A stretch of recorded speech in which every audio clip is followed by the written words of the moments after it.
Sejak Januari hingga Juli 2022, kasus penganiayaan di Manokwari menjadi kasus yang paling tertinggi. Komandan Kodik Lata Letnan Jenderal TNI Marinir Soehartono memimpin pelantikan dan penyumpahan siswa Diktama TNI Angkatan Laut tahun 2022.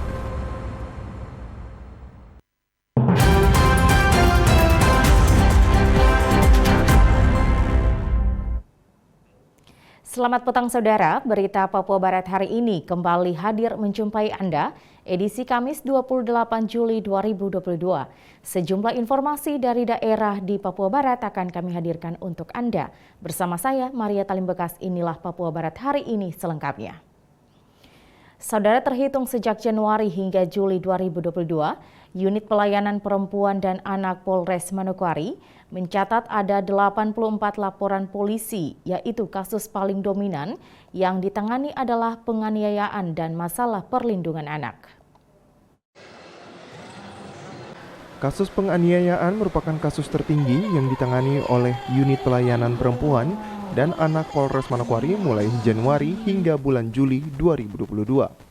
Berdasarkan data rilis Unit Pelayanan Perempuan dan Anak PPA Polres Manokwari, penganiayaan sebanyak 44 kasus, pengeroyokan 5 kasus, perlindungan anak 12 kasus, pencurian 1 kasus, perbuatan tidak menyenangkan 3 kasus, pencemaran nama baik 1 kasus, percobaan persetubuhan 3 kasus, perzinahan 2 kasus, penipuan 1 kasus, transaksi elektronik 3 kasus, pengancaman 3 kasus, KDRT 4 kasus, dan asusila 2 kasus. Ia menjelaskan, dari Januari hingga Juli 2022, kasus yang sudah naik P21 ke Kejaksaan Negeri Manokwari ada 8 kasus yang didominasi persetubuhan terhadap anak dan KDRT. Namun ada juga kasus yang diselesaikan secara restoratif justice, ada 10 kasus pencemaran nama baik, informasi transaksi elektronik yang diselesaikan secara baik. Kekerasan terhadap anak dari 2022 ini ya, yang dari Januari sampai Juli ini, perlindungan anak itu ada 12 kasus. 12 kasus itu belum termasuk yang perempuan karena kita pisahkan. Kalau untuk data kasus PPA ada 84 kasus yang dari Januari sampai Juli itu ada 84. Ada penganiayaannya 44 kasus, itu yang paling banyak penganiayaan. Penganiayaan di sini kita sudah campur untuk perempuan sama perempuan dewasa sama laki-laki. Itu ada totalnya 44 kasus. Pengeroyokan ada 5, untuk perlindungan anaknya 12, pencurian 1, perbuatan tidak menyenangkan ada 3, pencemaran nama baik 1, percobaan persetubuhan ada 3, perzinahan ada 2, penipuan 1, informasi dan transaksi elektronik ada 3, pengancaman 3, KDRT-nya 4, asusilanya 2. Kalau untuk kasus yang sudah di tahap 2 di PPA sendiri ada 8 kasus. Itu yang paling banyak kasus persetubuhan terhadap anak. Itu yang kita sudah tahap 2 P21. Itu ada persetubuhan terhadap anak ada 5 kasus. Kita tahap 2. Yang terakhir 2 minggu lalu itu kasus anak tiri sama ayah tirinya. Kedepan, Devi Arianti mengatakan unit PPA berencana melaksanakan sosialisasi kepada masyarakat dengan berkoordinasi bersama Binmas Polres Manokwari untuk bersama-sama mensosialisasikan masalah kasus persetubuhan yang seringkali meningkat beberapa bulan terakhir di Manokwari. Peningkatan rata-rata di kasus penganiayaan sih ya. Penganiayaan itu meningkat sama di kasus persetubuhan. Persetubuhan itu paling banyak bulan Mei. Bulan Mei itu paling banyak kasusnya persetubuhan di bulan itu. Kalau bulan-bulan setelahnya atau sebelumnya itu paling cuma satu bulannya. Pada Mei itu ada sekitar 4 kasus kalau tidak salah, itu 4 kasus persetubuhan terhadap anak. Itu Mei melonjak. Kalau untuk sosialisasi kita unit PPA belum ada melaksanakan sosialisasi kepada masyarakat sih ya. Paling yang sosialisasi biasanya ke Binmas. Kalau kita belum ada, cuma nanti kita rencanakan buat turun ke masyarakat begitu, sama-sama Binmas tapi untuk sosialisasi perihal kasus persetubuhan. Terkait kasus anak di bawah umur, pengamanan trauma healing biasanya unit PPA melibatkan Dinas Pemberdayaan Perempuan dan Anak serta Dinas Sosial Kabupaten Manokwari jika ada kasus anak. Natalindo Kerewai, TVRI Papua Barat melaporkan. Saudara, setiap 3 bulan, Satuan Narkoba Polres Manokwari akan melakukan tes urin terhadap pemandu di tempat hiburan malam yang ada di Kota Manokwari. Hal itu disampaikan Kapolres Manokwari melalui Kasat Narkoba Ibda John Haulusi. Ia mengatakan sebagai bentuk pengawasan terhadap peredaran narkotika jenis sabu dan ganja di Manokwari, setiap 3 bulan anggota melakukan tes urin terhadap pemandu karaoke di tempat hiburan malam. John menyebutkan, selama pemeriksaan beberapa bulan terakhir, anggotanya tidak menemukan para pekerja di tempat hiburan malam yang menggunakan obat terlarang. Pemeriksaan urin ini masih difokuskan kepada para pekerja di tempat hiburan malam. Sedangkan untuk pengunjung sedang diupayakan untuk dilakukan razia bersama dengan Kapolres. John menegaskan tidak menutup kemungkinan jika indikasinya dicurigai maka pihaknya tetap melakukan pemeriksaan terhadap pengunjung. Manokwari, setiap 3 bulan kita Sat Narkoba Polres Manokwari melakukan cek urin atau tes urin terhadap semua pekerja yang bekerja di tempat hiburan malam. Tujuannya untuk melakukan pengawasan beredarnya narkotika berupa sabu-sabu maupun ganja di tempat hiburan malam. Tetapi selama saya menjabat ini, puji Tuhan, alhamdulillah di tempat hiburan malam belum kita temukan para pekerja yang di situ yang positif melakukan penggunaan atau memakai narkoba. Terima kasih. Ini ditujukan buat pekerjanya atau semua tamu? Pekerja. Kita yang masih fokus untuk pekerja. Kalau misalnya pengunjung nanti kita koordinasikan untuk satu kali kita lakukan razia bersama. Untuk itu, Kasat Narkoba mengajak semua tim dari Satuan Polisi Pamong Praja, elemen masyarakat, tokoh adat, tokoh agama turut mendukung pemberantasan narkoba di wilayah Manokwari. Natalindo Kerewait, TVRI Papua Barat melaporkan. Saudara, kita beralih ke informasi lain. Menyiapkan generasi muda di bidang olahraga, kini Papua Barat memiliki sekolah menengah atas negeri keberbakatan olahraga yang telah mendidik 2 angkatan dengan jumlah siswa sebanyak 87 orang.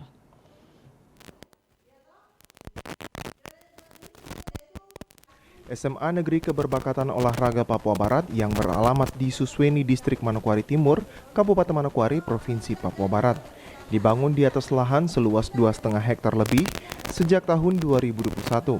SMA Negeri Keberbakatan Olahraga Papua Barat mulai berjalan dan dipimpin oleh Kepala Sekolah Louis Jarvi. Secara perlahan, sekolah mulai membenah diri. Pada angkatan pertama, jumlah pelajar yang diterima sebanyak 42 orang siswa-siswi, dan di tahun kedua, jumlah siswa-siswi meningkat menjadi 46 orang. Dengan jumlah tenaga guru yang mengajar sebanyak 13 orang, ditambah pelatih untuk cabang olahraga, dan juga memiliki 9 kelas serta 2 lab komputer. Kepala Sekolah SMA Negeri Keberbakatan Olahraga Papua Barat, Louis Jarvi, saat diwawancarai mengatakan kurikulum yang digunakan yaitu kurikulum K13 dan kurikulum kepelatihan atau khusus olahraga dengan 2 jurusan yaitu IPA IPS dan juga untuk olahraga yaitu sepak bola, voli, tinju, dan atletik. Sehingga ke depan akan ditambah beberapa cabang olahraga seperti panahan, basket, dan olahraga lainnya. Dari sesuai dengan jam KBM seperti teman-teman kita yang lain di sekolah umum lainnya, itu dari pagi sampai jam 1:30 atau jam 13.30. Kemudian mereka akan pulang, kemudian lanjut dengan kurikulum yang satu lagi yaitu kepelatihanan. Pada jam 3 mereka mulai sampai jam 6. Dan masing-masing cabang olahraga yang mereka masuk dan berada di cabang olahraga itu. Di sekolah ini kita memiliki untuk K13 itu 2 program, itu program IPA dan IPS. Kemudian di kurikulum kepelatihanan kita memiliki 4 jurusan untuk sekarang ini, yaitu sepak bola untuk putra, voli untuk putra-putri, kemudian tinju untuk putra-putri, dan atletik untuk putra-putri. Untuk tahun ini kami masih rencanakan untuk tahun depan atau tahun-tahun ke depan kami akan buka lagi cabang panahan, kemudian basket, kemudian dengan yang lainnya yang kami akan diskusikan tentu saja dengan Dinas Pendidikan Provinsi Papua Barat. Lebih lanjut disampaikan untuk program tahun 2022 akan dilaksanakan pembangunan stadion mini yang dapat memuat semua cabang olahraga di lingkungan SMA Negeri Keberpakatan Olahraga Papua Barat. Ditargetkan 5 tahun ke depan sudah bisa digunakan. Untuk saat ini proses latihan masih dilaksanakan di luar sekolah. Dari luas lahan yang ada, sekarang kita memiliki masih sekitar sekian ribu dari setengah itu untuk dapat dibangun stadion mini. Stadion mini kita sudah di program tahun ini mulai 5 tahun ke depan. Jadi program 5 tahun ke depan itu yang pertama sekarang sudah mulai dengan pembersihan. Ini sebentar lagi sudah mulai di pembersihan stadion mininya. Jadi itu dia sampai saya perkiraan akan diresmikan tahun 2025. Targetnya itu. Kenapa tahun 2025? Karena kita bahkan bisa saja lebih dari itu, tapi saya targetkan dalam tahun kerja itu 2025 itu akan, atau 2026 itu akan diresmikan untuk pemakaian. Dia ketika ada di sana itu memuat semua cabang olahraga. Diharapkan ya ada sedikit representatif lah untuk kita punya lapangan ini. Kenapa? Karena selama ini, sementara ini kita akan sewa lapangan di luar. Di mana, Pak? Kita sewa di sini sementara. Kemarin waktu dulu di Borasi, di angkatan pertama itu tahun lalu di Borasi. Setelah itu kami pindah lagi di Kodim. Di Kodim sampai sekarang. Jadi baik itu cabang sepak bolanya, kemudian atletik. SMA Negeri Keberpakatan Olahraga Papua Barat dibuka khusus bagi putra-putri Papua Barat. Diharapkan fasilitas pendidikan yang sudah dibuat oleh pemerintah Provinsi Papua Barat dapat diminati oleh generasi muda Papua Barat untuk masuk ke sekolah ini karena tidak dipungut biaya sama sekali. Sesuai dengan visi dan misi SMA Negeri Keberpakatan Olahraga Papua Barat, menciptakan generasi muda yang berprestasi di bidang pendidikan dan juga bidang olahraga. Jimmy Tabisu, TVRI Papua Barat melaporkan. Sementara itu, sarana pendukung di SMA Negeri Keberpakatan Olahraga Papua Barat diharapkan segera direhab kembali agar penerimaan siswa baru selanjutnya dapat direkrut dari kabupaten kota se-Papua Barat. Sejak tahun 2014, pembangunan SMA Negeri Keberpakatan Olahraga Papua Barat telah dibangun. Namun setelah dibangun tidak digunakan oleh pemerintah dan terbengkalai selama kurun waktu sekitar 7 tahun. Hingga tahun 2021, SMA tersebut mulai berjalan, sehingga banyak fasilitas dalam bangunan tersebut terlihat sudah rusak, termakan usia, dan juga ada yang rusak karena ulah manusia. Beberapa fasilitas yang rusak seperti ruang utama sekolah atau ruang guru dan asrama putri, dengan gedung 2 lantai memiliki ruang sekitar 30 kamar tidur, serta fasilitas lainnya juga terlihat rusak. Bangunan lainnya seperti ruang makan yang berada di samping asrama juga terlihat rusak. Namun pihak sekolah tetap optimis dengan kekurangan yang ada mereka tetap akan kerja keras untuk membangun prestasi anak-anak Papua. Kepala Sekolah SMA Negeri Keberpakatan Olahraga Papua Barat Louis Jarvi mengatakan, kerusakan untuk ruang guru dan juga ruang asrama mencapai 50 hingga 60%, sehingga diharapkan fasilitas pendukung dapat segera diperbaiki agar proses penerimaan dapat dilakukan di seluruh kabupaten kota se-Papua Barat. Baik, Bapak, mungkin Bapak bisa jelaskan sedikit ruangan yang ada di belakang Bapak ini, Pak. Di sebelah kanan saya yang bisa dilihat model bangunan yang ada. Bangunan yang ada di sebelah kanan saya ini itu adalah asrama putri. Asrama putri yang sementara ini kita sementara menunggu pemerintah untuk merehab dan diperkirakan sekitar 50-60% juga dalam rehabnya itu. Nah, dengan kemudian kapasitas yang ada di dalamnya itu ada 180 peserta didik yang tinggal di dalam kapasitas. 2 lantai, ya? Itu 2 lantai. Berapa kamar tuh Bapak kira-kira? Itu ada 30 kamar. 30 kamar dengan 1 kamar untuk guru pendamping, guru penjaga setiap itu. Karena nanti ya penjaga asrama ini kan putri, itu dijaga oleh guru putri. atau guru perempuan. Sementara nanti asrama putra di sebelah saya ini, di sebelah sana, itu juga kapasitasnya sama. Juga memiliki satu ruangan untuk ada guru putra atau laki-laki untuk menjaga mereka.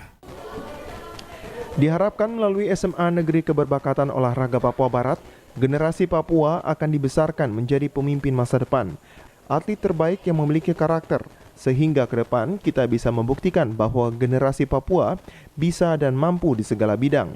Dan mereka, di tempat inilah mereka akan dibesarkan untuk menjadi pemimpin, menjadi atlet, mereka menjadi anak-anak yang berwibawa, berkarakter, mandiri di kemudian hari. Sehingga kita akan mengalahkan semua kata-kata dari orang lain bahwa tanah Papua itu kaya, tetapi banyak mereka yang belum pandai untuk mengelola, belum mampu di dalamnya. Karena itu kami mengharapkan bahwa melalui sekolah ini ada kerjasama ini dapat menolong kita punya anak-anak asli Papua untuk bisa bicara di banyak orang, bicara di tempat lain, baik di Papua, di Indonesia Tengah maupun Barat, bahkan di dunia. Semua keberhasilan dapat tercapai apabila ada dukungan dari pemerintah, keluarga, masyarakat, pihak sekolah, dan juga kemauan dari anak didik di sekolah. Dengan adanya fasilitas serta kesempatan yang sudah ada, diharapkan peluang tersebut harus digunakan sebaik mungkin untuk menjadi generasi muda Papua Barat yang tangguh dan siap bersaing. Jimmy Tabisu, TVRI Papua Barat melaporkan. Saudara, informasi selanjutnya akan hadir setelah jeda berikut, tetaplah bersama kami.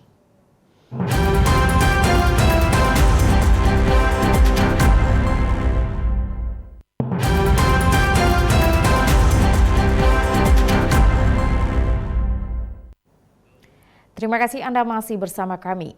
Saudara, Komandan Kodik Latal Letnan Jenderal TNI Marinir Suhartono memimpin pelantikan dan penyumpahan siswa pendidikan Bintara Dikmaba dan pendidikan pertama Tamtama TNI Angkatan Laut 2022 Satuan Pendidikan Satdik 3 di lapangan Markas Komando Armada 3 Katapop, Kabupaten Sorong, Papua Barat.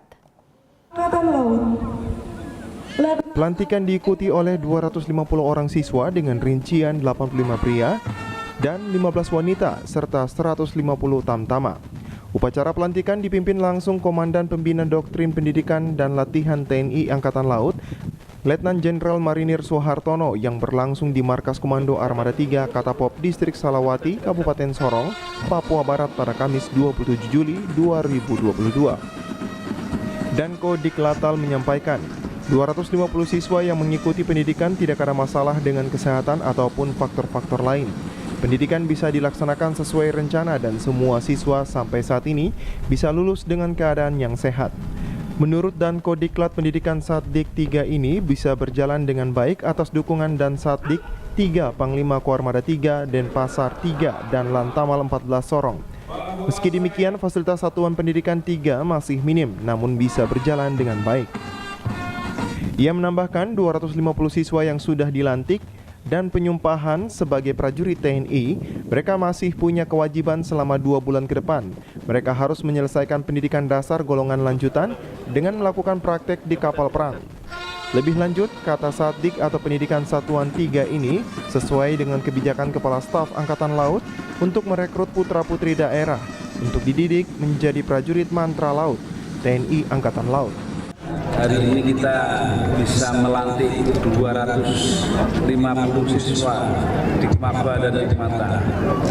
Selama perjalanan pendidikan tidak ada masalah dengan kesehatan ataupun dengan faktor-faktor yang lain. Satdik 3 ini hanya menjadi satu bagian karena sesuai dengan kebijakan Bapak Kasal bahwa Angkatan Laut dalam rangka untuk merekrut personil atau prajurit matra laut.